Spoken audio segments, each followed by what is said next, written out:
السلام عليكم ورحمة الله وبركاته. إن الحمد لله نحمده ونستعينه ونستغفره ونعوذ بالله من شرور أنفسنا ومن سيئات أعمالنا.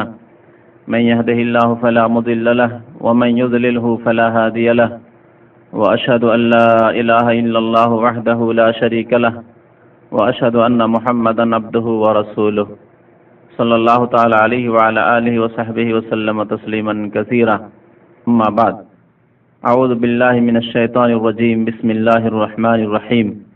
وننزل من القرآن ما هو شفاء ورحمة للمؤمنين ولا يزيد الظالمين إلا خسارة. মহান আল্লাহর সমস্ত প্রশংসা, যে আল্লাহ আমাদের হিদায়াতের জন্য মহাগ্রন্থ আল কোরআনুল কারীম নাযিল করেছেন। দরুদ ও সালাম নাযিল হোক প্রিয় নবী মুহাম্মদুর রাসূলুল্লাহ সাল্লাল্লাহু আলাইহি সাল্লামের উপর, যিনি আল কোরআনুল কারীমের উত্তম ব্যাখ্যাদানকারী, যার প্রতি কোরআন এই জন্য নাযিল হয়েছে যাতে করে মানব জাতির কাছে এই কোরআনের আদর্শ, কোরআনের শিক্ষা সুন্দররূপে তিনি পৌঁছে দেন, এবং তিনি তা মানুষের কাছে পূর্ণাঙ্গ রূপে সুন্দর রূপে পৌঁছে দিয়েছেন। আল্লাহুম্মা সাল্লি আলাইহি আল্লাহুম্মা বারিক আলাইহি। আজকে আলোচনা করব আপনাদের সামনে কোরআনে কারীমের বিশেষ বিশেষ সূরা, যে সূরাগুলির ফজিলত, গুণাগুণের কথা সহিহ হাদিস দ্বারা প্রমাণিত, যাতে করে আমরা সহিহ হাদিসের আলোকে ওই সূরাগুলির ফজিলত, উপকারিতা এবং তার আদব কায়দাগুলি, যে কিভাবে আমরা সেই সূরাগুলি থেকে উপকৃত হব বিভিন্ন দিক থেকে জানতে পারি এবং আমরা আমলকে আমাদের সুন্দর করতে পারি। এই বিশেষ বিশেষ সূরাগুলির ফজিলত সহিহ হাদিসের আলোকে এই জন্য আরো আলোচনা করব যে আমাদের দেশে জয়ীফ এবং জাল হাদিসের খুব বেশি ছড়াছড়ি রয়েছে, এবং সহি কথাবার্তার আলোচনা নেই বললেই চলে। আর যদি কিছু থাকে সহি কথার আলোচনা, তো সহি সঠিক কথাগুলি এমনভাবে জাল এবং জয়ীফ, দুর্বল, ভিত্তিহীন, ফজিলতের মধ্যে একাকার হয়ে গেছে যে একজন মানুষের জন্য পার্থক্য করা মুশকিল, একজন মুসলিমের জন্য পার্থক্য করা মুশকিল যে কোন ফজিলতটি সহি আর কোনটি ভিত্তিহীন, কোনটি জয়ীফ, কোনটি জাল কথা, অবান্তর কথা। শুধু তাই নয়, জয়ীফ এবং জালের উপর তারা ক্ষান্ত করেনি। জাল মানে তো মিথ্যা, এতে কোনো সন্দেহ নেই। জয়ীফ, দুর্বল, এসবের উপর ক্ষান্ত করেনি তারা, বরং হাদিস জয়ীফ জাল ছাড়া, মানে হাদিসের নামে যে জয়ীফ জাল হয়েছে এগুলি ছাড়াও মানব রচিত কিছু নকশা তৈরি করেছে বিভিন্ন সূরার। আর সেই সূরাগুলির ফজিলত, সেই নকশার, সেই সূরার মানে সেই সূরার নকশার ফজিলত মানব রচিত নকশার, আল্লাহর নাযিলকৃত নয়, রাসূলুল্লাহ সাল্লাল্লাহু আলাইহি ওয়াসাল্লামের আনীত নয়, মানব রচিত নকশা তৈরি করা হয়েছে বিদআতপন্থীদের পক্ষ থেকে। আর সেই নকশাগুলির প্রত্যেকটির ফজিলত, গুণাগুণ লেখা হয়েছে এবং এমন করে আকর্ষণীয় করে তুলানো হয়েছে যে এগুলি হচ্ছে পরীক্ষিত, এগুলির তজরবা করেছেন বড়রা, আমাদের বুজুর্গানে দিনারা, আর বাস্তবে একেবারে তার প্র্যাকটিক্যালে তার ফায়দা পেয়েছেন, ইত্যাদি ইত্যাদি সব কথাবার্তা, অবান্তর এবং ভণ্ডামি কথাবার্তা। আর এসব নকশা বাইরে না রেখে পবিত্র আল কোরআনুল কারীমের ভূমিকায় সন্নিবেশিত হয়েছে। কোরআনে কারীম একজন মানুষ তেলাওয়াত করে হিদায়াত নেবে, তার আগে বিদআত দিয়ে কোরআনে কারীমের পাতা খুলবে। এ হচ্ছে আমাদের দেশে কোরআনে কারীমের যে কপিগুলি রয়েছে, সেই কপিগুলির অধিকাংশ কপির অবস্থা। আর বিশেষ করে সেই কোরআনগুলি যদি তরজমা কোরআন হয়, অনুবাদ আর তাফসীর হয়, তাহলে তো বিদআত ছাড়া ওই তাফসীর আরম্ভই হয়নি বললেই চলে। এক দুটি তাফসীর হয়তো পাবেন ওইরকম বিদআত মুক্ত, মানে ভূমিকায় এইসব বিদআত নেই। আর না হলে তাবিজের নকশার বিদআত দিয়েই তরজমাগুলি, অনুবাদগুলি শুরু করা হয়েছে। যতগুলি অনুবাদক রয়েছে, এই জন্য সহিহ হাদিসের আলোকে ওই ফজিলতগুলি যদি আমরা জানি, তাহলে বাকি যেগুলি সহিহ হাদিসে নেই সেগুলি জয়ীফ অথবা জাল, ভিত্তিহীন অথবা মানব রচিত ভণ্ডামি, কোরআনে কারীম সম্পর্কে মিথ্যা অপবাদ। এবং নবী করিম সাল্লাল্লাহু আলাইহি ওয়াসাল্লাম ইরশাদ করেছেন, মান কাযাবা আলাইয়া মুতাআম্মিদান ফালিয়াতাবাওয়া মাকআদাহু মিনান নার। যে ব্যক্তি আমার সম্পর্কে মিথ্যা কথা বলল, যে রাসূলুল্লাহ সাল্লাল্লাহু আলাইহি ওয়াসাল্লাম অমুক সূরার এই ফজিলত বলেছেন, বা ইসলামে অমুক সূরার এই নকশা রয়েছে আর ওই নকশার এই ফজিলত রয়েছে, এগুলি হচ্ছে রাসূলুল্লাহ সাল্লাল্লাহু আলাইহি ওয়াসাল্লাম সম্পর্কে মিথ্যা আরোপ করা। শরীয়তের নামে, ধর্মের নামে মিথ্যা কথা বলাই হচ্ছে রসুলের নামে মিথ্যা কথা বলা। কারণ রসুল ছাড়া শরীয়ত আসতে পারে না। শরীয়ত আল্লাহ নাযিল করেছেন এবং রাসূলের মাধ্যমে এসেছে, অন্য কোনো দ্বিতীয় মাধ্যম নেই। কেউ যদি মনে করে যে অন্য কোনো মাধ্যমেও শরীয়তের বিধিবিধান এসেছে যেটা রসুল টের পাননি, সে মুসলমান না, সে কাফের। কি করে সে মুসলমান হবে যে মনে করে যে আমাদের দ্বীনের সূত্র রাসূলুল্লাহ সাল্লাল্লাহু আলাইহি ওয়াসাল্লাম ছাড়া অন্য কোনো সূত্রে এসেছে? সে মুসলমানই নয়, রিসালাতে বিশ্বাসী নয়। আল্লাহ যে বিধানদাতা, শরীয়ত নাযিলকারী, আল্লাহ রাব্বুল আলামিন যে দ্বীন ইসলাম নাযিল করেছেন তাতে বিশ্বাসী নয়, এবং দ্বীনকে যে পূর্ণাঙ্গতা দান করেছেন তাতে সে বিশ্বাসী নয়। নবী সাল্লাল্লাহু আলাইহি ওয়াসাল্লাম কি বলেছেন? যে ব্যক্তি আমার সম্পর্কে মিথ্যা কথাবার্তা ছড়ালো, সে কোরআনের সূরার ফজিলত সম্পর্কে হোক, আর নকশা বানিয়ে হোক, আর অন্য কোনো ক্ষেত্রে হোক। আজকের এই বিষয়বস্তু হচ্ছে কোরআনের বিভিন্ন সূরার সম্পর্কে, সহিহ ফজিলত সম্পর্কে। জালগুলি বা জয়ীফগুলি অন্যদিন আলোচনা করবে, যেহেতু এই সংকীর্ণ সময়ে সবগুলি আলোচনা করা সম্ভব নয়। ফালিয়াতাবাউ মাকাদাহু মিনান নার, নবী সাল্লাল্লাহু আলাইহি ওয়াসাল্লাম বলছেন তাহলে সে যেন তার স্থান, তার ঠিকানা জাহান্নামে তৈরি করে নেই। যে মিথ্যা কথা বলবে রসুল সম্পর্কে, আল্লাহ সম্পর্কে, কোরআন সম্পর্কে, কোরআনের সূরার ফজিলত সম্পর্কে, অথবা নকশা গড়লো, নকশা তৈরি করলো, নকশা ছাপিয়ে দিল কোরআনে আব্দুয়া তাবিজের কিতাবে, ফালিয়াতাবাউ মাকাদাহু মিনান নার, সে তার স্থান জাহান্নামে প্রথম তৈরি করে নিক। অর্থাৎ সে তৈরি করে নিল তার স্থান হচ্ছে জাহান্নাম। এই মিথ্যা কথা বলার জন্য তার স্থান জাহান্নামে তৈরি হয়ে গেল, অর্থাৎ সে জাহান্নামে যাবে। একজন মানুষ দুনিয়ার ক্ষেত্রে যদি মিথ্যা কথা বলে, মানুষের সাথে চলাফেরার ক্ষেত্রে, আদান প্রদানের ক্ষেত্রে, লেনদেনের ক্ষেত্রে, ভাই তোমাকে তোমার আমানত দিয়ে দেবো, দিল না, বা ওয়াদা খেলাফি করলে, এগুলি হচ্ছে মিথ্যা। কিন্তু এই মিথ্যাগুলি কাবিরা, জানেন যে মিথ্যা কথা বলা কাবিরা। কিন্তু রাসূলুল্লাহ সাল্লাল্লাহু আলাইহি ওয়াসাল্লামের উপর মিথ্যা কথা বললে বড় কাবিরা, জাহান্নাম অনিবার্য তার জন্য।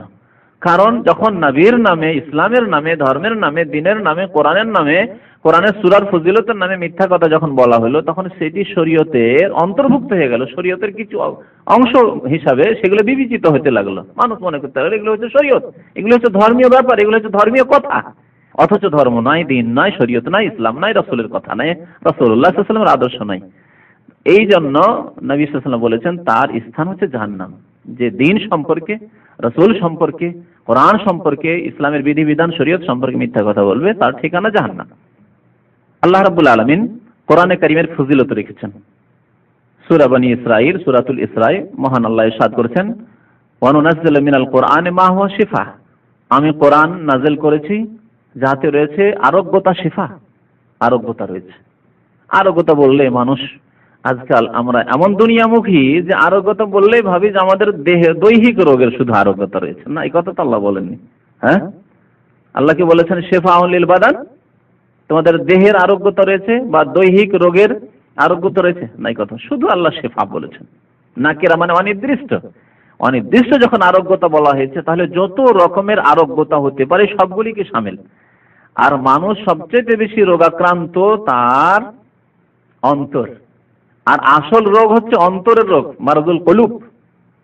অন্তরে যদি রোগ থাকে তো দেহ সুস্থ থেকে লাভ নেই, ইহকাল পরকালে শান্তি পাবে না, সে মুক্তি পাবে না আল্লাহর আযাব থেকে, জাহান্নাম থেকে মুক্তি পাবে না, কখনো জান্নাত পেতে পারবে না। তাহলে প্রথম ব্যাধি মুক্ত করতে হবে নিজের কলবকে, হৃদয়কে, ঈমানের দ্বারা, ইসলামের দ্বারা সাজসজ্জিত করে, নেক আমলের দ্বারা, সৎ আমলের দ্বারা, এবং পাপ মুক্ত করে অন্তরকে, কলবকে। যত রকমের পাপের চাহিদা মনের, এগুলি হচ্ছে মারজুল কলুব, আমরাজুল কলুব, অন্তরের ব্যাধি। আল্লাহ বলছেন কোরআনে রয়েছে আরোগ্যতা, আরোগ্যতা রয়েছে অন্তরের ব্যাধিগুলির। বহু রকমের ব্যাধি রয়েছে, যত পাপ রয়েছে সবগুলি হচ্ছে অন্তরের ব্যাধি। প্রথম মানুষের অন্তর ধাবিত হয় কোনো পাপের জন্য অথবা নেকির জন্য, তারপরে মানুষ সেই কাজগুলি সম্পাদন করে, ভালো হোক আর মন্দ হোক। তাহলে প্রথম রোগ হচ্ছে অন্তরের রোগ। একজন লোক নামাজ পড়বে, প্রথম তার অন্তর বলছে নামাজ পড়তে হবে, উঠো, এখন দেহকে উঠতে বাধ্য করছে, চলো ঘুম ছাড়ো, তারপরে সে উঠছে নামাজ পড়ার জন্য। এইরকমই যে নামাজ পড়ছে না, তার মনে বলছে না থাক, না পড়লেই চলে, পড়লেও চলে, না পড়লে কি হবে, কে কি করে নেবে। আল্লাহ লাঠি পড়ে যেত সাথে সাথে, তাহলে বাপ আর মা আর সারা পৃথিবীর শক্তিকে ডেকেও সে কুল কিনারা পেত না। কিন্তু আল্লাহর লাঠি তো সাথে সাথে পড়ে না, আল্লাহর মার সাথে সাথে আসে না, বিলম্বে আসে। নবী করিম সাল্লাল্লাহু আলাইহি ওয়াসাল্লাম ইরশাদ করেছেন, ইন্নাল্লাহা লা ইউমহিলু যালিম, আল্লাহ জালেমকে অবসর দেন, ছাড় দেন কিছুদিন। আল্লাহ রাসূল বলেছেন, ইন্নাল্লাহা লা ইউমহিলু যালিম, জালেমকে আল্লাহ অবসর দেন, এরকম ছাড় দেন। হাত্তা ইযা আখাযাহু লাম ইউফলিতহু, ধরেন না ধরেন না ধরেন না, 1 বছর 2 বছর 5 বছর 10 বছর 20 বছর চলে যাচ্ছে, ইযা আখাযাহু, যখন আল্লাহ ধরে নেন, লাম ইউফলিত, তখন আর ছাড়েন না। যখন আযাব চলে আসে, সুনামির মতো যখন আযাব চলে আসে, ভূমিকম্প যখন চলে আসে, বালা মুসিবত যখন চলে আসে, দুরারোগ্য রোগে যখন রোগাক্রান্ত হয়ে পড়ে, লাম ইউফলিত, তখন আল্লাহ ছাড়েন না। তো এইভাবে আল্লাহর আযাব আসে। তো আল্লাহ রাব্বুল আলামিন বলছেন যে শেফা রয়েছে কোরআনে, আরোগ্যতা, মনের আরোগ্যতা রয়েছে, যার মাধ্যমে মানুষ মুক্তি পাবে। আর প্রথম এই মনকে, অন্তরকে, হৃদয়কে রোগমুক্ত করতে হবে ঈমান এবং সৎ আমলের মাধ্যমে, ইসলামের শিক্ষার মাধ্যমে, দ্বীনের জ্ঞান হাসিলের মাধ্যমে। ওয়া রাহমাতুল লিল মুমিনিন, তারপরে হচ্ছে দৈহিক শেফা, দেহের যে বিভিন্ন রোগ রয়েছে তারও শেফা রয়েছে। কোরআন বরকতময় কিতাব, আল্লাহ রাব্বুল আলামিন একাধিক আয়াতে বলেছেন কোরআন হচ্ছে বরকতময় কিতাবুন আনজালনাহু ইলাইকা মুবারাক। আল্লাহ বলছেন এই হচ্ছে বরকতময় কিতাব যা আমি নাযিল করেছি হে নবী তোমার উপর। তো বরকতময় যখন কিতাব, এতে সার্বিক আরোগ্যতা রয়েছে, শেফা রয়েছে। ওয়া রাহমাতুল লিল মুমিনিন, এবং মুমিনদের জন্য এতে রয়েছে রহমত, রহমত, করুণা, দয়া। এর মাধ্যমে আল্লাহর দয়া হবে, আল্লাহর রহমত নাজিল হবে, আল্লাহর করুণা হবে মানুষের উপর। ওয়া রাহমাতুল লিল মুমিনিন, মুমিনদের জন্য যারা বিশ্বাসী কোরআনে, কোরআনের বিধানে, আল্লাহ যা নাজিল করেছেন সেই দিনে যারা বিশ্বাসী তাদের জন্য, এরা হচ্ছে মুমিন। ওয়ালা ইয়াজিদুজ জালিমিনা ইল্লা খাসারা, আর জালেমদের ক্ষতিকে বৃদ্ধি করে। এই কোরআন দ্বারা জালেমরা আরো বেশি ক্ষতি সাধিত হয়, উপকৃত হয় না। আমি একটি উদাহরণ মাঝে মাঝে দিই এই আয়াতটি কোন সময় তাফসীর করলে, যে পেট যদি সুন্দর ভালো থাকে, পেটের অবস্থা, লিভার ফাংশন যদি সুন্দর থাকে, গ্যাস ট্যাস না থাকে, সেই পেটের রোগ এক কথায় না থাকে, তাহলে ঘি খেয়ে ফায়দা হবে আর দুধ খেয়ে ফায়দা হবে, তাই না? আর যদি পেটের অবস্থা নড়বড়ে অবস্থা থাকে, দুর্বল অবস্থা, হজম শক্তি দুর্বল, তাহলে ঘি খেলে ওয়ালা ইয়াজিদু ইল্লা খাসারা হবে, তাই না? আরো পেটের অবস্থা খারাপ হবে। ভালো হবে কি? স্বাস্থ্য ভালো হবে না, ধরিয়ে দিবে আমাশা, ধরিয়ে দিবে পাতলা পায়খানা, ধরিয়ে দিবে কত রকমের রোগ, কঠিন অবস্থা হয়ে পড়বে। তো জালেমরা ওই রকমই। তাহলে যোগ্য এতটুকু হইতে হবে যে আপনি চোখ খুলে সত্য মিথ্যার যাচাই করছেন, সত্যকে সন্ধান করছেন, হক এবং বাতিলের মাঝে পার্থক্য করছেন, বিবেক বিবেচনা করছেন, এবং কোথায় সত্য রয়েছে আমি সন্ধান করছি, আমি গবেষণা করছি, আমি এই সম্পর্কে চিন্তা ভাবনা করছি যে কোথায় সত্য রয়েছে, দ্বীন ইসলামে সত্য রয়েছে না অন্য কোথাও সত্য রয়েছে, নামাজে সত্যতা রয়েছে না বেনামাজি পথে সত্যতা রয়েছে, আমি এ যাচাই করছি। তো এইভাবে যদি সত্য পথ সন্ধান কেউ করে, তাহলে তাকে আল্লাহ সৎ পথ দান করবেন, হুদাল্লিল মুত্তাকিন। এজন্য আল্লাহ বলেছেন মুত্তাকিনদেরকে হেদায়েত করবে এই কোরআন, আর জালেমদের ক্ষতি বৃদ্ধি করবে। তো কোরআনে কারিমে আরোগ্যতা রয়েছে, কোরআনে কারিমে রহমত রয়েছে।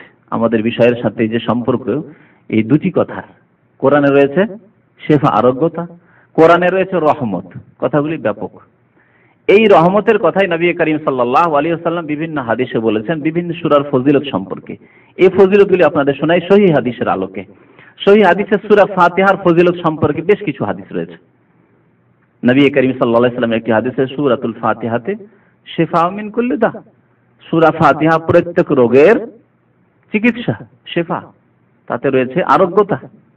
সূরা ফাতিহা আরোগ্যতা বলেছেন নবী করিম সাল্লাল্লাহু আলাইহি ওয়াসাল্লাম, কিন্তু এই আরোগ্যতা কিভাবে নিতে হবে সেটাও দেখতে হবে। যে নবী সাল্লাল্লাহু আলাইহি ওয়াসাল্লাম যে বললেন, সাহাবায়ে কেরামরা কি করেছে, সূরা ফাতিহা কি তাবিজ বানিয়েছেন, হাতে বেঁধেছেন তাবিজ সূরা ফাতিহার, কোমরে বেঁধেছেন, গলায় বেঁধেছেন, না সূরা ফাতিহা দিয়ে দম করেছেন, ঝাড়ফুঁক করেছেন?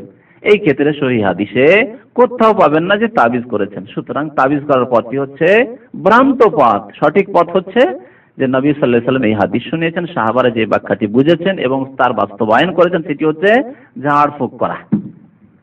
যে কোনো মানুষ তার এই সূরা ফাতিহাতে রয়েছে শেফা, সূরা ফাতিহাতে তার মনের শেফা রয়েছে।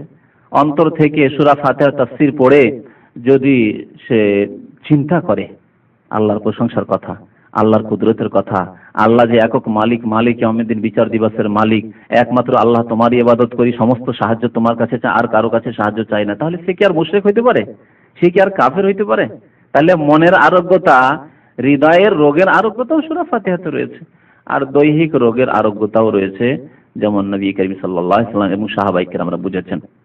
তো এই সূরা ফাতিহা সম্পর্কে এবং সূরা বাকারা বিভিন্ন সূরাগুলি সম্পর্কে আপনাদেরকে যতটা সময় আমাদের সাথে থাকছে শোনাচ্ছি।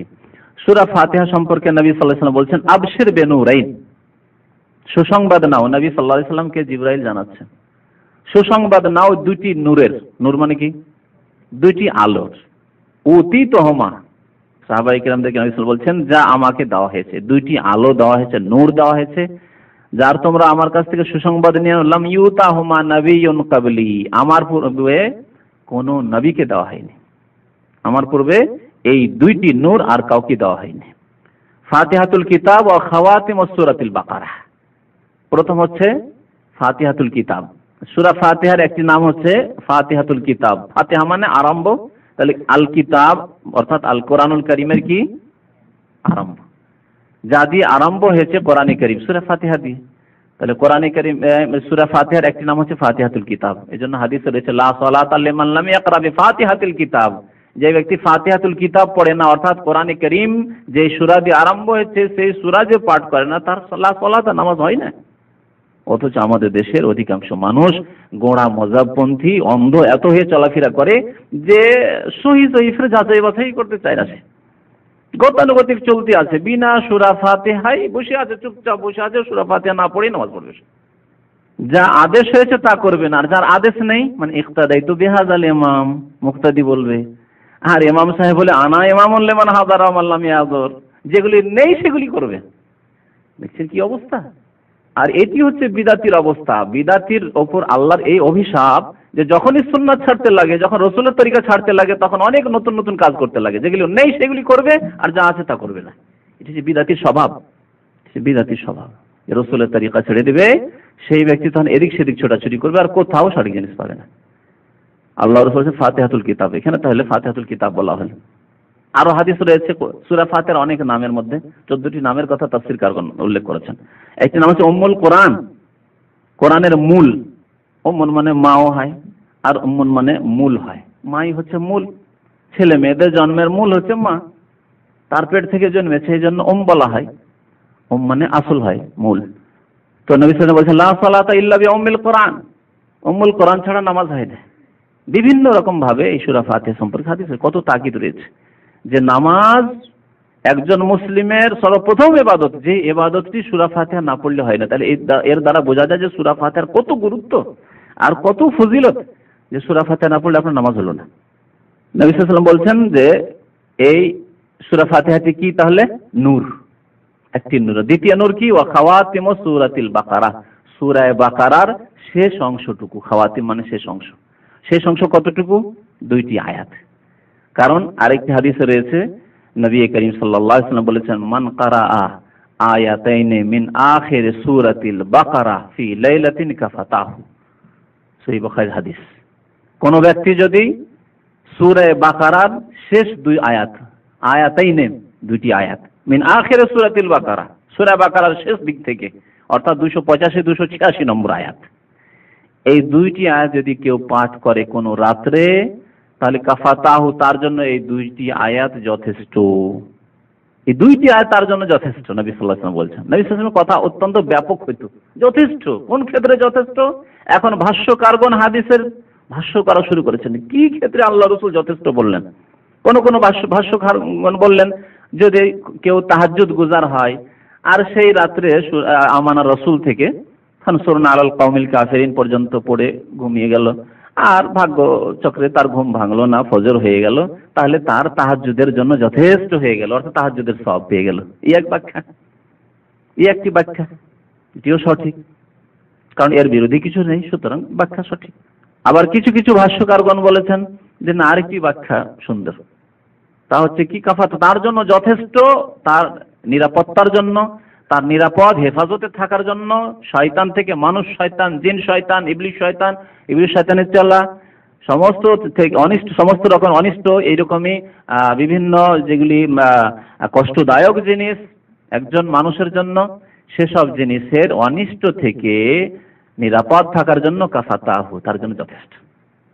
তাহলে যেই ব্যক্তি আমানা রাসূল থেকে শেষ পর্যন্ত সূরা বাকারার শেষ 2টি আয়াত পাঠ করলো, এই হাদিস দ্বারা কি ফজিলত জানতে পারলাম যে রাত্রে পাঠ করলে সেই রাত্রে সে নিরাপদ থাকবে সমস্ত রকম অনিষ্ট থেকে।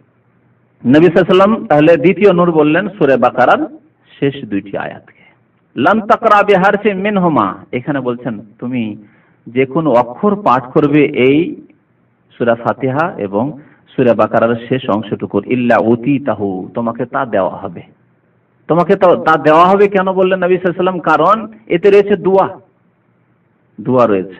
দেখুন সূরা ফাতিহায় 3.5 আয়াতে নিজের জন্য দোয়া রয়েছে, আর 3.5 আয়াতে আল্লাহর প্রশংসা রয়েছে, তাও দোয়া। যেহেতু দোয়ার ব্যাপক অর্থ হচ্ছে আল্লাহকে ডাকা, আহ্বান করা, আল্লাহকে ডাকা, এবং ডাকার ক্ষেত্রে আল্লাহর প্রশংসা, আল্লাহর গুণগান, এগুলিও আল্লাহকে আহ্বান করা, ডাকা। আর আল্লাহর কাছে কিছু নিজের জন্য চাওয়া, তাও দোয়া। এই জন্য তাফসীরকারগণ দোয়াকে দুই ভাগে ভাগ করেন, দোয়া ইবাদা, ইবাদতের দোয়া। প্রথম অংশ 3.5 আয়াত হচ্ছে দোয়া ইবাদা, ইবাদতের দোয়া। আলহামদুলিল্লাহি রাব্বিল আলামিন, আর রহমানির রহিম, মালিক ইয়াউমিদ্দিন, 3 হইল না? আর ইয়াকা নাবুদু, হে আল্লাহ তোমারই ইবাদত করি। এই 3.5 আয়াত পর্যন্ত আল্লাহকে ডাকার ইবাদতের দোয়া এটি। আর ওয়াইয়াকা নাস্তাইন থেকে ওয়ালা দাল্লিন পর্যন্ত এখন নিজের জন্য চাওয়া শুরু করেছেন, আল্লাহ তোমার কাছেই সাহায্য কামনা করি, সহজ সরল পথ দেখাও। তো এগুলি হচ্ছে বান্দা নিজের জন্য চাইলো, এটি হচ্ছে দুআয়ে মাসআলা, মানে কামনামূলক। আপনি কিছু নিজের জন্য চাইছেন, দোয়া ডাকলেন আল্লাহকে নিজের জন্য। তো নবী সাল্লাল্লাহু আলাইহি ওয়াসাল্লাম কি বলছেন যে তোমরা যা কিছু চাইবে এতে এক একটি অক্ষর হরফ পড়ে আল্লাহ তা দেবেন, আল্লাহ তা দেবেন। এখন দেখেন সূরা বাকারার শেষ অংশটুকু দেখেন, এতেও দোয়া রয়েছে, রব্বানা লা তুআখিযনা ইন নাসিনা ওয়া আখতানা, রব্বানা ওয়ালা তাহমিল আলাইনা ইসরান কামা হামালতাহু আলাল লাযিনা মিন ক্বাবলিনা, রব্বানা ওয়ালা তুহাম্মিলনা মা লা তাকাতা লানা বিহি ওয়া'ফু আন্না ওয়াগফির লানা ওয়ারহামনা আনতা মাওলানা ফানসুরনা আলাল কওমিল কাফিরিন। কতটি দোয়া রয়েছে। নবী সাল্লাল্লাহু আলাইহি ওয়াসাল্লাম কি বলছেন যে সূরা ফাতিহা এবং সূরা বাকারার শেষ অংশটুকু যে এই দুটি নূর, আর যেই ব্যক্তি পড়ে আল্লাহর কাছে চাইবে, আল্লাহ অবশ্যই তাকে দেবেন। নবী সাল্লাল্লাহু আলাইহি ওয়াসাল্লামের সহিহ হাদিস, মুসলিম শরীফের হাদিস। সূরা ফাতিহা সম্পর্কে আরেকটি ফজিলত শোনাই। নবী করিম সাল্লাল্লাহু আলাইহি ওয়াসাল্লাম একবার বলছেন, বুখারী শরীফ হাদিস, লা উআল্লিমান্নাকা আযামা সূরাতিন ফিল কোরআন। উবাই ইবনে কাব বড় কারি ছিলেন, হাফেজ ছিলেন।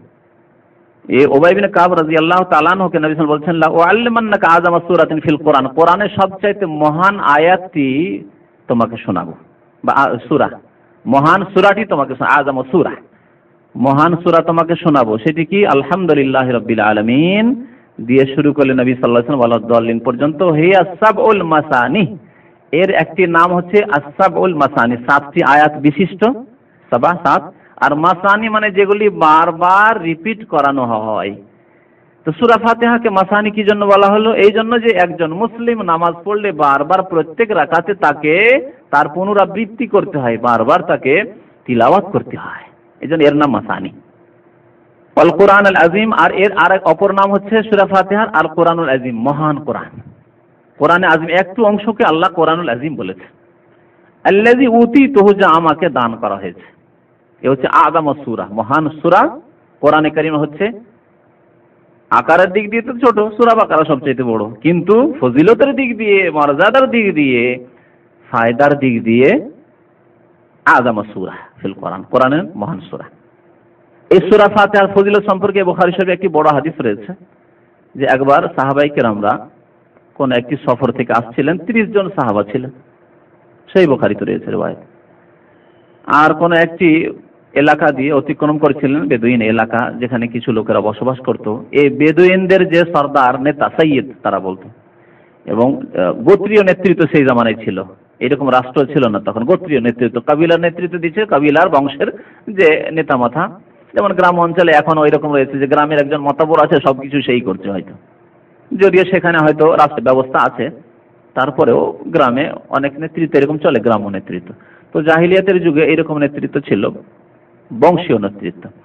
তো এই বংশের যে সরদার বা নেতা, তাকে সাপে দংশন করেছে, ঝাড়ফুঁকের ব্যবস্থা পাচ্ছে না। এই লোকেরা ওখান দিয়ে আসছিলেন, তখন ওরা ধরলো যে ভাই তোমাদের মধ্যে থেকে কেউ যদি ঝাড়ফুঁক করতে জানে, একটু আমাদের সরদারকে ঝাড়ফুঁক করে দাও, না হলে তো মারা যাবে, সাপে দংশন করেছে। সাহাবারা ছিলেন ওবাদা বিন সামিত রাদিয়াল্লাহু তাআলা আনহু, এই 30 জনের একজন ছিলেন। তারা গেলেন, আর তারা নিজের অনুমান ভিত্তিক যে দেখি সূরা ফাতিহা দিয়ে ফুঁক দিই, সূরা ফাতিহা দিয়ে ঝাড়ফুঁক করতে শুরু করলেন, পড়ছেন আর দম করছেন, ফুঁক দিচ্ছেন। বিষ নেমে গেল, সাপের বিষ নেমে গেল। তারা বকশিসও নিলেন তাদের কাছ থেকে, বকশিস দিল 30টি ছাগল, 30 জনকে 30টি ছাগল দিল। তাদের যে আমির ছিলেন তিনি বলেন, দেখো ছাগল তো আমরা নিয়ে নিলাম আর আমাদেরকে দিয়ে দিল, কিন্তু অতক্ষণ পর্যন্ত একটিও খাবো না, এদিক সেদিক করবো যতক্ষণ আল্লাহ রসুলের কাছে পৌঁছে না যাবো আর মাসলা না জানবো যে আমরা ঝাড়ফুঁক করলাম তো কোরআন দিয়ে। আর তারা এরকম আমাদেরকে যে পুরস্কার দিল 30টি বকরি খাওয়া যাবে যাবে না, হালাল না হারাম, তা আল্লাহ রসুলের কাছে মাসলা জানবো তারপরে ভাগ করবো, এখন ভাগ করে দেবো না, চলো। আল্লাহ রসুল খেদমতে পৌঁছিলেন। নবী সাল্লাল্লাহু আলাইহি ওয়াসাল্লাম বললেন যে ঠিক আছে, খুব ভালো করেছো তোমরা, তবে জানলে কি করে যে সূরা ফাতিহাতে শেফা রয়েছে? ইয়া রাসূলুল্লাহ, মনে করলাম যে আল্লাহ শেফা দিবেন এই সূরা ফাতিহা, ছোট সূরা একটি, আর প্রথম সূরা কোরআনে পড়ে ফুঁক দিলাম। তো এই হাদিস দ্বারা জানা যায় যে সূরা ফাতিহার ফজিলত বড় রয়েছে। এজন্য সূরা ফাতিহার একটি নাম হচ্ছে রুকিয়া। রুকিয়া মানে ঝাড়ফুঁক করা, সূরাতুর রুকিয়া। এই সূরার নাম হচ্ছে সূরাতুশ শিফা, আরোগ্যতার সূরা। এই সূরার একটি নাম হচ্ছে সূরাতুল কাফিয়া, মানে যথেষ্ট সূরা, যথেষ্ট। আপনার নবী করিম সাল্লাল্লাহু আলাইহি ওয়াসাল্লাম ইরশাদ করেছেন, মা আনজালাল্লাহু আযজা ওয়া জাল্লা ফিত তাওরাতি ওয়া লা ফিল ইনজিল মিসলা উম্মিল কুরআন ওয়া হিয়া সাবুল মাসানি ক্বালা আল্লাহু তাআলা হিয়া মাকসুমাতুন বাইনি ওয়া বাইনা আবদি ওয়া লি আবদি মা সাআলা। আল্লাহ রাসূল সাল্লাল্লাহু আলাইহি ওয়াসাল্লাম একটি হাদিসে বলেছেন যে আল্লাহ এমন একটি সূরা নাযিল করেছেন কোরআনে কারীমে, যা তাওরাতেও নাযিল হয়নি, ইনজিল তিন আয়াতে বান্দা নিজের জন্য কল্যাণ কামনা করেছে। নবী করিম সাল্লাল্লাহু আলাইহি ওয়াসাল্লাম আরেকটি হাদিস রয়েছে, সূরা ফাতিহা ছাড়া নামাজ হয় না, অসম্পূর্ণ থাকে, অসম্পূর্ণ থাকে। নবী সাল্লাল্লাহু আলাইহি ওয়াসাল্লাম বলছেন, মান সাল্লা সালাতান লাম ইয়াকরা ফিহা বিউম্মিল কোরআন, কেউ যদি নামাজ পড়ে আর তাতে উম্মুল কোরআন না পাঠ করে, অর্থাৎ সূরা ফাতিহা না পাঠ করে, ফাসালাতু খেদাজুন, তার নামাজ হচ্ছে অসম্পূর্ণ। খেদাজ, খেদাজ মানে অসম্পূর্ণ। খেদাজ কাকে বলে? খেদাজ, খাদিজ, খাদিজা, খাদিজ এবং খাদিজা, এই যে আমরা নাম রাখি, মেয়েদের খাদিজা নাম রাখি, আর ছেলেদের খাদিজ নাম রাখা আল্লাহ রসুলের যুগে ছিল, রাফে বিন খাদিজ। আল্লাহ রসুলের সাহাবীর বাবার নাম, রাফের বাবার নাম ছিল রাফে বিন খাদিজ। তো খাদিজ বলা হয় আরবি ভাষায় 7 মাসে যে ছেলে মেয়ে ভূমিষ্ঠ হয়ে যায়, খাদিজ অথবা খাদিজা, মানে মায়ের পেটে 7 মাসেই যে ভূমিষ্ঠ হয়ে যায় সেই ছেলে মেয়েকে খাদিজ বা খাদিজা বলে। নবী সাল্লাল্লাহু আলাইহি ওয়াসাল্লাম বলছেন যে যে ব্যক্তি সূরা ফাতিহা পড়লো না তার নামাজ কি? খেদাজ, মানে অসম্পূর্ণ তার নামাজ। তার ব্যাখ্যা নবী সাল্লাল্লাহু আলাইহি ওয়াসাল্লাম বলেছেন গায়রা তামাম, নামাজ পূরণ হলো না, তার পূর্ণ হলো না। সূরা বাকারা ফজিলত সম্পর্কে শুনুন, আর সূরা আলে ইমরান। সূরা বাকারা সম্পর্কে নবী সাল্লাল্লাহু আলাইহি ওয়াসাল্লাম একটি হাদিস বলেছেন, ইকরাউজ যাহরাওয়াইন আল বাকারা ওয়া সূরাত আলে ইমরান, তোমরা দুইটি ফুল, যাহরা মানে ফুল, দুইটি ফুলের মতো সূরাকে পড়াশোনা করো, তেলাওয়াত করো, ইকরাও পড়ো, তাকি সূরাতুল বাকারা আর সূরা আলে ইমরান। ফাইন্নাহুমা তাতিয়ানি ইয়াউমাল কিয়ামাতি কান্নাহুমা গামামাতানি আও গায়ায়াতান, এই দুইটি সূরা কিয়ামতের দিন আসবে কেমন ভাবে? যেন মেঘমালা, গামামাতান, দুইটি মেঘমালার মতো। মেঘের খণ্ড আকাশে দেখতে পাবেন, বিভিন্ন খণ্ড দেখা যায়, অনেক সময় বিচ্ছিন্ন, এক জায়গায় থাকে না, বিচ্ছিন্ন হয়ে রয়েছে। এই জায়গায় একটি বিশাল খণ্ড মেঘের দেখতে পাচ্ছেন, মেঘমালার, আর আরেকদিকে দেখতে পাচ্ছেন। তো কিয়ামতের মাঠে সূরা বাকারা আর সূরা আলে ইমরান এই মেঘমালার আকারে আসবে আর মানুষ দেখবে, নবী সাল্লাল্লাহু আলাইহি ওয়াসাল্লাম বলেছেন। আর কোন কোন হাদিস আছে যে কান্নামা ফিরকান মিন তাইরিন সাওয়াফ, সারিবদ্ধ পাখির দলের মতো হয়ে আসবে। সারিবদ্ধ পাখিকে আকাশে উড়তে দেখেছেন? 200, 500, 700, হাজার হাজার পাখি একসাথে দলবদ্ধ হয়ে আর সারিবদ্ধ যখন ওড়ে কত সুন্দর লাগে দেখতে। তো ওই রকম ভাবে সূরা বাকারা এবং সূরা আলে ইমরান কাল কিয়ামতে পৌঁছিবে। আর এরা কি করবে? আল্লাহ রাব্বুল আলামিন সূরা বাকারাকে বাকশক্তি দান করবেন, সূরা আলে ইমরানকে বাকশক্তি দান করবেন। নবী সাল্লাল্লাহু আলাইহি ওয়াসাল্লাম কি বলেছেন? তুহাজ্জানি আন আসহাবিহিমা, যারা সূরা বাকারা সূরা আলে ইমরান বেশি বেশি তেলাওয়াত করেছে তাদের পক্ষ থেকে এই দুইটি সূরা প্রমাণ পেশ করবে তাদেরকে জান্নাতে নিয়ে যাওয়ার জন্য। তুহাজ্জান, আল্লাহর সাথে কথোপকথন করবে যে আল্লাহ একে আমি জান্নাতে নিয়ে যাব। কেন জান্নাতে নিয়ে যাবে? আমার তেলাওয়াত করতো। এবং আরেকটি riwayate রয়েছে যে তেলাওয়াতের সাথে সাথে আমলও করত, কারণ আমলবিহীন তেলাওয়াত কোনো কাজে আসবে না। এই কথাটি সবসময় মনে রাখতে হবে, কারণ আমার দেশে কিছু কারি হাফেজ পাওয়া যায় কিন্তু আমলের বড় ত্রুটি, হারাম খায়, বিদাত করে, হ্যাঁ কত কি যে করে। হাফেজ কারি ফজর নামাজে নেই, আছে, এখানেও দেখা যাবে অনেক হাফেজ কারি আছে ফজর নামাজে ওদেরকে কোনোদিনই দেখতে পাওয়া যায় না।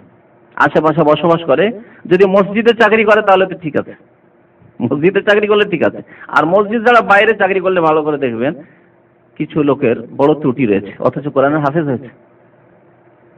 কোরআনের কারি হয়েছে, আলেম হয়েছে না। আল্লাহর সামনে জবাবদিহি করতে হবে এবং এই কোরআন হেফজ করা আর কোরআনের তেলাওয়াত আর কোরআনের জ্ঞান হাসিল করা কোনো কাজে আসবে না, বরং উল্টো বড় মুসিবত হবে। তাই নবী সাল্লাল্লাহু আলাইহি ওয়াসাল্লাম একটি হাদিসে বলছেন যে আহলুল কোরআন আল্লাযীনা ইয়ামালুনা বিহি, এই সূরা বাকারা আর সূরা আলে ইমরান আল্লাহর সাথে কথোপকথন করবে জান্নাতে নিয়ে যাওয়ার জন্য ওই আহলে কোরআনদের, অর্থাৎ যারা কোরআন তেলাওয়াত করত এবং আল্লাযীনা ইয়ামালুনা বিহি, যারা এই কোরআনের প্রতি আমল করত, কোরআনের বাস্তবায়ন করত, কোরআনের প্রতি আমল করত। আল্লাহ বলেছেন ওয়ারকাউ মার রাকিন, এই কোরআনে সূরা বাকারায় রুকুকারীদের সাথে রুকু করো, জামাতে গিয়ে নামাজ পড়ো।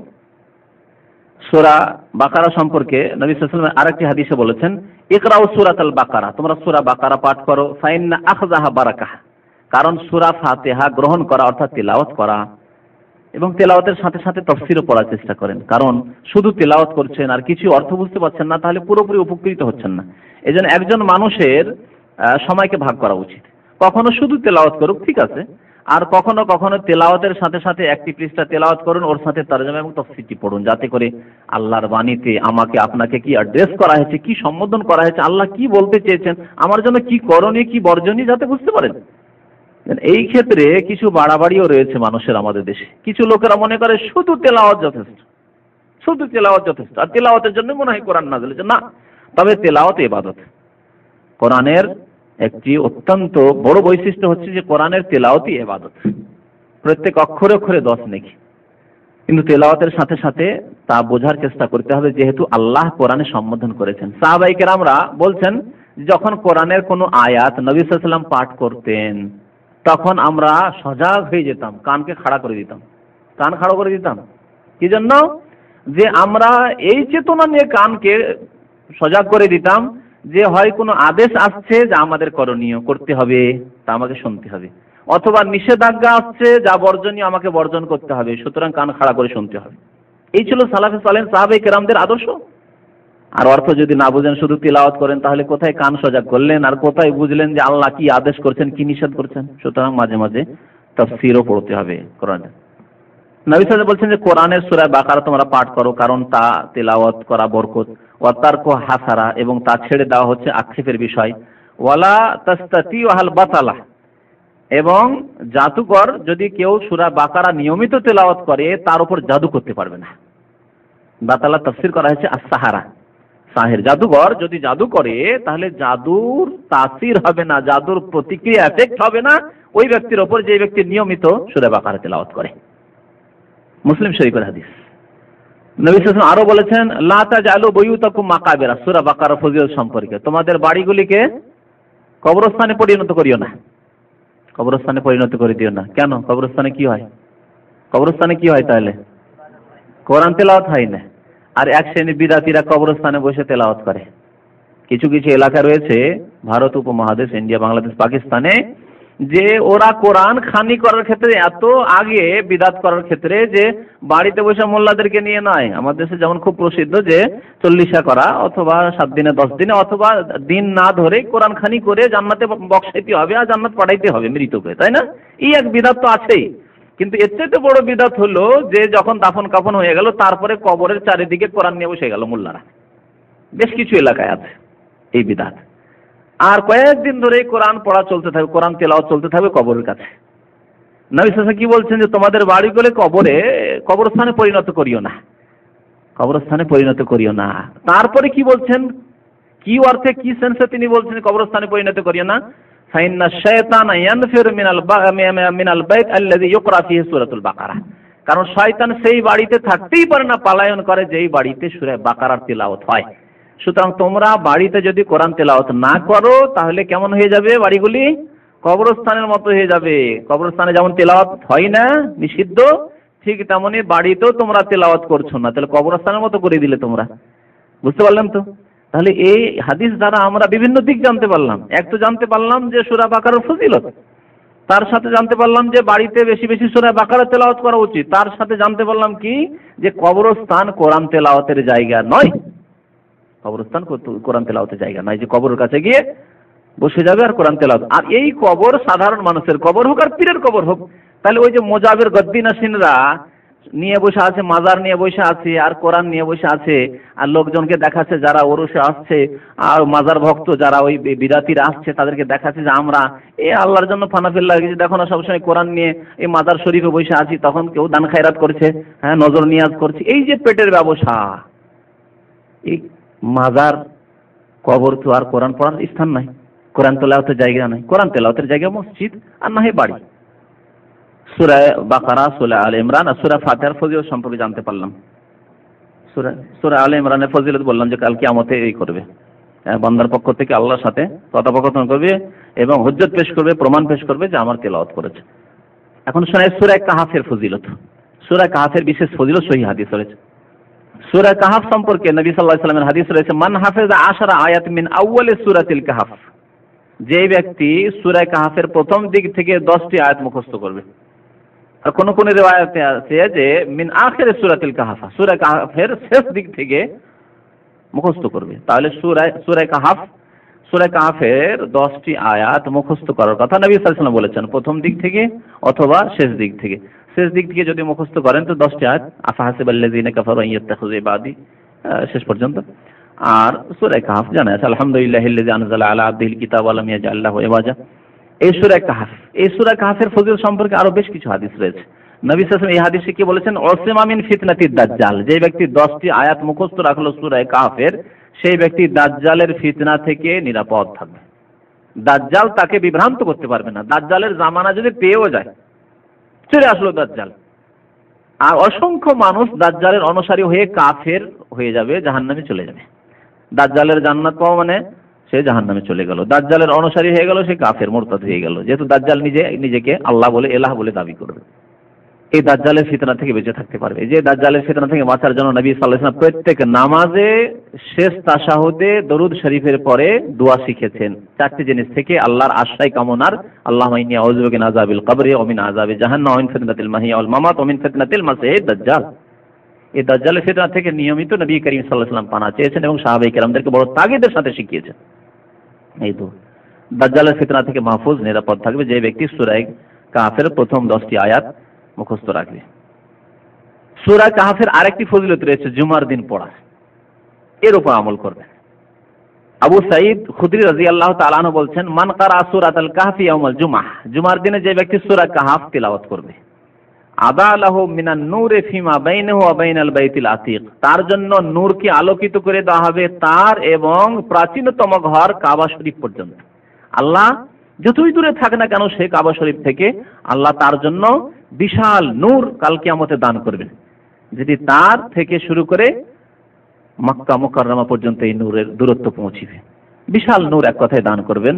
এই হচ্ছে হাদিস। হাদিসটি মুসনাদে দারমিতে রয়েছে, দারমি নামক একটি হাদিস রয়েছে, ইমাম দারমির সংকলিত হাদিস, সেই হাদিস রয়েছে। এছাড়া সহিহ হাদিসে ফজিলত রয়েছে সূরাতুল মুলকের ফজিলত রয়েছে। সূরা মুলকের ফজিলত সম্পর্কে নবী করিম সাল্লাল্লাহু আলাইহি ওয়াসাল্লাম বলেছেন, সূরাতুম মিনাল কোরআনে 30 আয়াত, কোরআনে কারীমে একটি সূরা রয়েছে যাতে রয়েছে কতটি আয়াত? 30টি আয়াত রয়েছে। তাস্তাগফিরু, কোন রিওয়ায়াতে রয়েছে তাশফাউ লিসাহিবিহা হাত্তা ইউগফারা লাহু, এই 30টি আয়াত আল্লাহর নিকটে মার্জনা কামনা করবে তেলাওয়াতকারীর জন্য, যে ব্যক্তি এই 30টি আয়াত তেলাওয়াত করবে। আর অন্য রিওয়ায়াতে রয়েছে শাফাআত করবে, আল্লাহর নিকটে সুপারিশ করবে। কাল কিয়ামতে যেহেতু সুপারিশই হবে, কাল কিয়ামতে সুপারিশ করবে।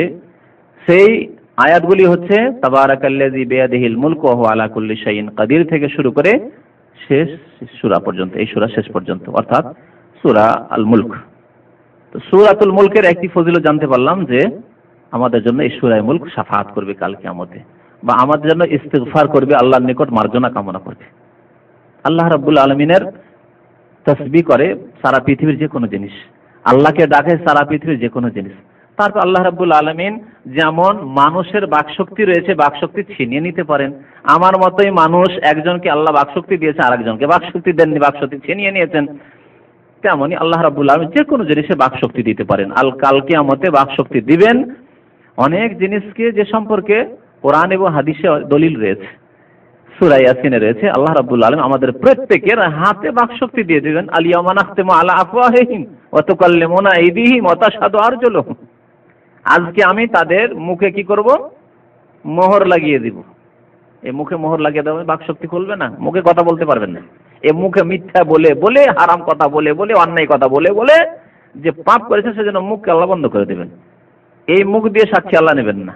কি দিয়ে সাক্ষী নেবেন? মুখ দিয়ে তো কথা বলা সাধারণ ব্যাপার, সেজন্য সাধারণভাবে আল্লাহ সাক্ষী নেবেন না, সাধারণভাবে আল্লাহর উপর স্বীকারোক্তি নেবেন না। ওয়াতুকাল্লিমুনা আইদিহিম, আমার সাথে কথা বলবে তাদের হাত, হাতে কথা বলবে, বাক শক্তি থাকবে হাতে। ওয়াতাশহাদু আরজুলুহুম, সাক্ষী দিবে, অর্থাৎ বাক শক্তি থাকবে পায়ে, আরজুলুহুম পায়ে, পায়ে বাক শক্তি খুলে যাবে, পা বলবে যে হ্যাঁ হাতে ঠিক বলছে, ঠিক বলেছে, ঠিক বলেছে, ঠিক বলেছে। ওয়াতাশহাদু আরজুলুহুম বিমা কানু ইয়াকসিবুন, কি করতো পৃথিবীতে সে সম্পর্কে পুরো জীবনই আপনার আমার পেশ করবে হাত আর পা। তাহলে আল্লাহ বাক শক্তি যে কোনো জিনিসে দিতে পারেন। ইন্নাল্লাহা আলা কুল্লি শাইইন কাদির।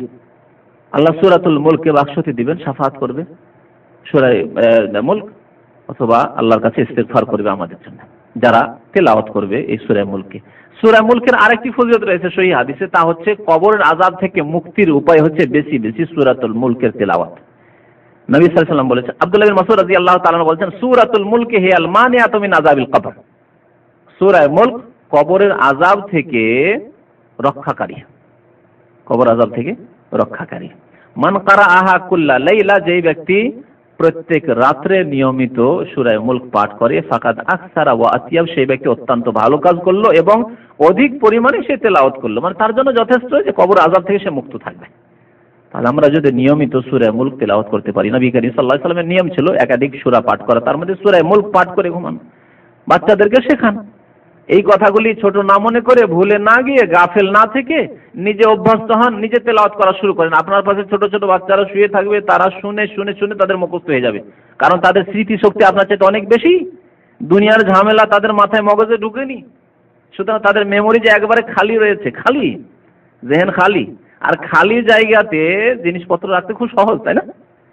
আর কিছু যদি থাকে, ময়লা হয়ে থাকে, তাহলে ময়লা সাফ না করলে কিছু রাখতে পারবেন না। তো আমাদের ব্রেনে ময়লা ঢুকে আছে, অনেক অনেক ময়লা ঢুকে গেছে। যেমন কম্পিউটারের মেমোরি, কম্পিউটার যদি মেমোরি ফুলে যায় তার কিছু ঢুকবে না। আর যদি নতুন কম্পিউটার নিয়ে এসছেন, আধুনিক কম্পিউটার, আর সবাই মেমোরি পুরো খালি, যা ইচ্ছা ঢোকাতে আপনি। তো ছোট বাচ্চাদের মেমোরি পুরো খালি রয়েছে। আপনি তেলাওয়াত করুন আর ছোট বাচ্চারা আপনাকে ফলো করবে, দেখবেন যে এমন তারা অভ্যস্ত হয়ে যাবে যে আপনি ভুলে গেলে ছেলেরা আর ভুলবে না, স্মরণ করাবে আপনাকে। বাস্তব সত্য। আপনি গাড়িতে বসছেন, তখন আপনি ওই দোয়া চট করে পড়েন, 2-4-5 দিন পড়েন, তারপর আপনি ভুলেও যান, বা যদি মনে মনে বলেন, জোরে বললেন না, বাচ্চারা স্মরণ করাবে আপনাকে, স্মরণ করাবে যে দোয়া পড়েন গাড়িতে বসা। তো ছেলেদেরকে এইভাবে ইসলামিক তরবিয়ত দেন। সূরাতুল মুলক মুখস্থ করতে বেশি কষ্ট লাগবে না, আর মুখস্থ করতে যদি কষ্ট হয়, মুখস্থ না করতে পারে, তো দেখে দেখে আপনি তেলাওয়াত করেন, বাচ্চারা অভ্যস্ত হয়, বাচ্চারা মুখস্থ করে নেবে। বরং মানুষ যদি নিয়মিত তেলাওয়াত করে তো মুখস্থ হতে পারে, সূরা কাহাফ পর্যন্ত মুখস্থ হয়ে যেতে পারে। নিয়মিত প্রত্যেক জুমায় যদি আপনি তেলাওয়াত করেন তাহলে মুখস্থ হয়ে যাবে ইনশাআল্লাহ। সহিহ হাদিস রয়েছে সূরা কাফিরুনের ফজিলত। সূরা কাফিরুন সম্পর্কে একটি হাদিস রয়েছে যে নবী করিম সাল্লাল্লাহু আলাইহি ওয়াসাল্লাম একবার একটি লোককে সূরা কাফিরুন পড়তে শুনলেন। সামিয়া রাসূলুল্লাহ সাল্লাল্লাহু আলাইহি ওয়াসাল্লাম রাজুলান ইয়াকরাউ আল কাফিরুন, সূরা কাফিরুন পাঠ করছে এক সাহাবী, আল্লাহ রাসূল শুনতে পেলেন। তারপরে বললেন আম্মা হাযা ফাকাদ বারিয়া মিনাশ শিরক, শুনে বললেন যে এই ব্যক্তি, যে ব্যক্তি সূরা কাফিরুন পাঠ করলো, সেই ব্যক্তি শিরক থেকে মুক্ত, শিরক থেকে সম্পর্ক ছেদের ঘোষণা করলো। বুঝে সুঝে যদি পড়ে তাহলে শিরক মুক্ত। তবে আমাদের উপমহাদেশের মতো যারা অনারব মানুষ, সূরা কাফিরুনও পড়তে আছে, আর কবর পূজাও করতে আছে, কবরে সিজদাও করছে, ইয়া গাউসুল আজম মাদাদও বলছে, ইয়া তিশতি, ইয়া আলী, ইয়া হুসাইনও করছে, আর সূরা কাফিরুনও পড়ছে। এরা তো শিরক মুক্ত হলো না, কারণ বুঝে পড়েন না। যদি বুঝতো, কুল ইয়া আইয়ুহাল কাফিরুন, হে বলো হে কাফেরগণ, লা আবুদু মা তা'বুদুন, তোমরা যে সবের পূজা করো, এই মাজার পূজা, পীর পূজা, দেবী দেবতার পূজা, গাছ পূজা, নদী পূজা, এসব করি না। লা আবুদু মা তা'বুদুন, এই সবের পূজা আমি করি না, যে সবের পূজা বাতিলের পূজা তোমরা করো। ওয়ালা আনতুম আবুদুনা মা আবুদ, আর তোমরাও আমার এক আল্লাহর ইবাদত বন্দেগী করবে, তোমরা মুশরিক হয়েই থাকবে এরকম। ওয়ালা না আবুদু মা আবাদতুম, তোমরা যে সবের পূজা করো তার ইবাদত আমি কোনোদিন করতে পারি না, এখন করছি না আগামীতে কোনোদিন করতে পারি, এই আশা করি না যে কোনোদিন তোমাদের সাথে কম্প্রোমাইজ করতে পারি, সমঝোতা করতে পারি। এই সমঝোতা শিরক বড়ির সাথে সমঝোতা হবে না। ওয়ালা আনা আবুদু মা আবাদতুম, আগামীর জন্য বলা হচ্ছে যে সমঝোতার আশা করিও না যে আগামীতে কোনোদিন আমাকে নরম করে দেবো। ওয়ালা আনা আবুদু মা আবাদতুম ওয়ালা আনতুম আবুদুনা মা আবুদু লাকুম দীনুকুম ওয়ালিয়া দীন, তোমরা তোমাদের বাতিল দিনেই থাকো, জবরদস্তি করার কিছু নেই, যেহেতু ধর্মের ক্ষেত্রে জবরদস্তি নেই, না আসলে করার কিছু নেই, দিন সত্য দিনে ওয়ালিয়া দিন, কিন্তু আমার জন্য আমার দিন হেফাজতে থাকবে, আমার দিনের সাথে কোনো সমঝোতা চলবে না। তোমাদের দিনের সাথে কোনো কম্প্রোমাইজ নেই যে আমার দিনের কিছু ছাড় দিয়ে কিছু হালকা করে দিয়ে তোমাদের সাথে সমঝোতা করব। তাহলে শিরক এবং আহলে শিরক অর্থাৎ মুশরিক, শিরক এবং মুশরিকের সাথে সম্পর্ক ছেদের ঘোষণা করা হয়েছে সূরা কাফিরুনে। যে ব্যক্তি ঘোষণা করতে পারে সে কি আর শিরক করতে পারে? এই জন্য নবী সাল্লাল্লাহু আলাইহি ওয়াসাল্লাম বলেছেন, যে ব্যক্তি সূরা কাফিরুন পাঠ করলো ফাকাদ বারিয়া মিনাশ শিরক, সে শিরক মুক্ত হয়ে গেল।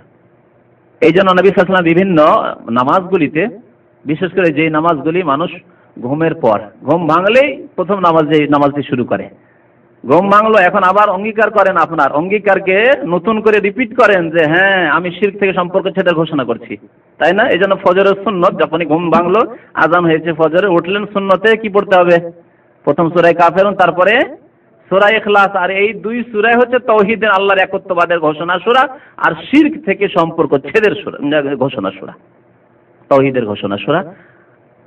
সুতরাং একজন মুমিন ঘুম থেকে উঠে আল্লাহকে বলছে, আল্লাহ আমার তোমার ছাড়া আর কারোর সাথে সম্পর্ক নেই, আল্লাহু আহাদ আল্লাহুস সামাদ লাম ইয়ালিদ ওয়া লাম ইউলাদ ওয়া লাম ইয়াকুল লাহু কুফুয়ান আহাদ, আল্লাহর সমতুল্য কাউকে মনে করি না আমি, লা আবুদু মা তা'বুদুন, এই বাতিলের সাথে আমার কোনো সম্পর্ক নেই। এই রহস্যের কারণে এই নামাজগুলিতে নবী সাল্লাল্লাহু আলাইহি ওয়াসাল্লাম কাফিরুন আর ইখলাস শিক্ষা দিয়েছেন। এইরকমই তওয়াফ করলেন, গিয়ে কাবা শরীফ তওয়াফ করেন, তওয়াফের পরে 2 রাকাত নামাজ পড়ে, এই সূরাগুলি পড়েন না? ওই স্মরণ করে, ওই পুরনো ইতিহাসকে স্মরণ করে যে হে মক্কার মুশরিকেরা, তোমরা এই কাবা শরীফে 360টি মূর্তির পূজা করতে, আমি ঘোষণা করছি ইয়া আইয়ুহাল কাফিরুন লা আ'বুদু মা তা'বুদুন। সেজন্য তাওয়াফের পরে কাফিরুন আর ইখলাস পড়ে তাওহীদের ঘোষণা, আর শিরক থেকে আর মুশরিকের থেকে সম্পর্ক ছেদের ঘোষণা। তো সূরা কাফিরুনের ফজিলত সম্পর্কে নবী সাল্লাল্লাহু আলাইহি ওয়াসাল্লাম এই কথাই বলেছেন। সূরা কাফিরুন সম্পর্কে আরো আল্লাহ রাসূল বলেছেন, ইকরা কুল ইয়া আইয়ুহাল কাফিরুন, তুমি কুল ইয়া আইয়ুহাল কাফিরুন পড়ো, সুম্মা নাম, তারপরে ঘুমিয়ে যাও, আলা খাতিমাতিহা ফাইন্নাহা বারাআতুম মিনাশ শিরক, এটি হচ্ছে সম্পর্ক ছেদের ঘোষণা, এ হচ্ছে সম্পর্ক ছেদের ঘোষণা। তাহলে ঘুমাবার সময় আল্লাহকে, আল্লাহর হাওয়ালা করে দেন নিজেকে, আল্লাহর সুপুর্দ করে দিন, আল্লাহ ঘুমিয়ে পড়লাম, এরপরে হয়তো নাও জাগতে পারি, শিরক থেকে সম্পর্ক ছেদের ঘোষণা করে আমি ঘুমাচ্ছি, সূরা কাফিরুন পড়ে ঘুমালাম। আর যখন ঘুম ভাঙলো, আল্লাহ তুমি জাগিয়ে দিয়েছো, আবার পুনরাবৃত্তি করছি যে শিরকের সাথে আমার কোনো সম্পর্ক নেই, মুশরিকের সাথে কোনো সম্পর্ক নেই। ফজরের সুন্নতে এই 2টি সূরা পড়ার মাধ্যমে। সূরা ইখলাসের ফজিলত, সূরা ইখলাসের ফজিলত সম্পর্কে বেশ কিছু হাদিস রয়েছে। নবী করিম সাল্লাল্লাহু আলাইহি ওয়াসাল্লাম একটি হাদিসে বলেছেন, সাহাবায়ে কেরামদেরকে সম্বোধন করেন, আয়াজু আহাদুকুম আন ইয়াকরা সুলুসাল কোরআন, আচ্ছা তোমাদের মধ্যে কেউ কি অপারগ হয়ে যাবে কোরআনের 1/3 অংশ পড়তে প্রত্যেক রাত্রে? প্রতিটি রাত্রে তোমাদের কাউকে যদি বলা হয় 1/3 অংশ কোরআন তেলাওয়াত করতে হবে, তাহলে তোমাদের কেউ কি অপারগ হয়ে যাবে, মানে তোমরা কি পারবে না তা করতে? নবী সাল্লাল্লাহু আলাইহি ওয়াসাল্লাম জিজ্ঞেস করছেন ফি লাইলা ফাশাক্কা যালিকা আলাইহিম, সাহাবায়ে কেরামরা তাকাচ্ছেন যে কি জবাব দেবেন, কি করে বলবো যে পারবো। 10 পারা 1/3 অংশ কোরআন পাঠ, মানে 10 পারা কোরআন পাঠ প্রতি রাত্রে। আল্লাহ রাসূলের সাথে ওয়াদা করে নিলাম যে 10 পারা কোরআন পড়বো, আর পড়তে পারলাম না, এটা তো মুশকিল, কেমন করে বলবো এই কথা? নবী সাল্লাল্লাহু আলাইহি ওয়াসাল্লামের সাহাবারা একটু ভারী মনে করছেন, যেন জবাব দিচ্ছেন না। ওয়াকালু, তারপরে তার সাহাবারা বলছেন, আইয়ুনা ইউতিকু যালিকা ইয়া রাসূলুল্লাহ, আমাদের কে নিয়মিত এরকম পারবে যে 10 পারা করে ডেইলি কোরআন পড়বে? সম্ভব নয়। নবী করিম সাল্লাল্লাহু আলাইহি ওয়াসাল্লাম বলেন, ফাকাল আল্লাহু আহাদ আল্লাহুস সামাদ তা'দিলু সুলুসাল কোরআন, ইয়াকুল হু আল্লাহু আহাদ আল্লাহুস সামাদ লাম ইয়ালিদ ওয়া লাম ইউলাদ ওয়া লাম ইয়াকুল লাহু কুফুয়ান আহাদ তা'দিলু সুলুসাল কোরআন, কোরআনের 1/3 এর সমান, 1/3 অংশের সমান, 10 পারা সমান। নবী সাল্লাল্লাহু আলাইহি ওয়াসাল্লাম বলেছেন যে কোরআনের 1/3 অংশের সমান। কোন দিক দিয়ে সমান নবী সাল্লাল্লাহু আলাইহি ওয়াসাল্লাম ব্যাখ্যা করেননি। সুতরাং আল্লাহর রহমতের আমরা ব্যাপকতার আশা রাখি, যে আল্লাহর রহমতে ব্যাপক, আল্লাহ যেই বান্দাকে যেভাবে ইচ্ছা দান করতে পারেন। সুতরাং এই হাদিসের প্রতি আমরা ঈমান রেখে, বিশ্বাস রেখে আমরা সূরা আল ইখলাস তেলাওয়াত করব, আল্লাহ আমাদেরকে সওয়াব থেকে মাহরুম বঞ্চিত করবেন না। এছাড়াও বিভিন্ন রকমের ব্যাখ্যা বলা হয়েছে এর ক্ষেত্রে। এই সূরা ইখলাস সম্পর্কে আরেকটি হাদিস রয়েছে, আয়েশা রাদিয়াল্লাহু তাআলা আনহা বর্ণনা করেছেন যে রাসূলুল্লাহ সাল্লাল্লাহু আলাইহি ওয়াসাল্লাম একবার একটি অভিযান পাঠিয়েছিলেন, মানে কখনো কখনো জিহাদের জন্য সাহাবায়ে কেরামদেরকে পাঠাতেন, নিজে অংশ নিতেন না, ওটাকে আরবিতে সারিয়া বলা হতো, অভিযান।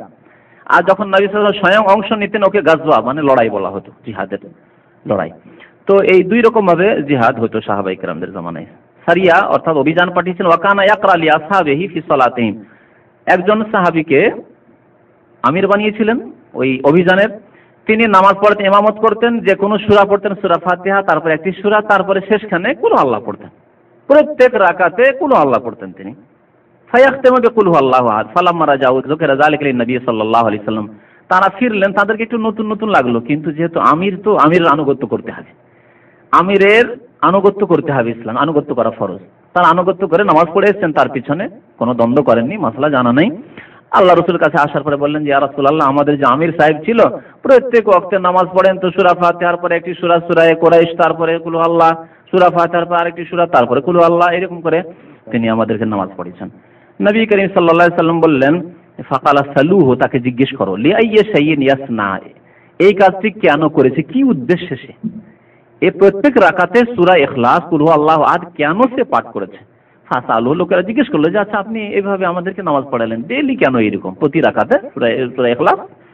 ফাকাল, তিনি বললেন আন্নাহা সিফাতুর রহমান, কারণ এতে আল্লাহর গুণাবলী বর্ণনা করা হয়েছে। আল্লাহু আহাদ, আল্লাহ একক, আল্লাহুস সামাদ, মুখাপেক্ষহীন, লাম ইয়ালিদ ওয়া লাম ইউলাদ ওয়া লাম ইয়াকুল লাহু কুফুয়ান আহাদ, এগুলি আল্লাহর 5টি গুণ এখানে বর্ণনা করা হয়েছে। সুতরাং আমি আল্লাহর গুণ পড়াকে ভালোবাসি, তাই আমি আনা উহিব্বু আন আকরা বিহা, আমি ভালোবাসি যে আল্লাহর গুণগুলি আমি বারবার করে উচ্চারণ করব। ফাকালা রাসূলুল্লাহ সাল্লাল্লাহু আলাইহি ওয়াসাল্লাম, আল্লাহ রাসূল এই জবাবটি শুনে বললেন আখবিরুহু, তাকে জানিয়ে দাও, আন্নাল্লাহা ইউহিব্বুহু, আল্লাহ তাকে ভালোবাসে, আল্লাহ তাকে ভালোবাসে।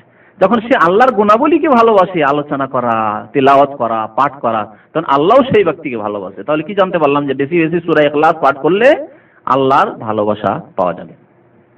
নবী করিম সাল্লাল্লাহু আলাইহি ওয়াসাল্লাম যখন বিছানায় আসতেন তখন সূরা ইখলাস, সূরা নাস, সূরা ফালাক এগুলি পাঠ করতেন। এর মাধ্যমে সূরা ইখলাস, নাস, ফালাক এই তিনটির ফজিলত আমরা জানতে পারবো।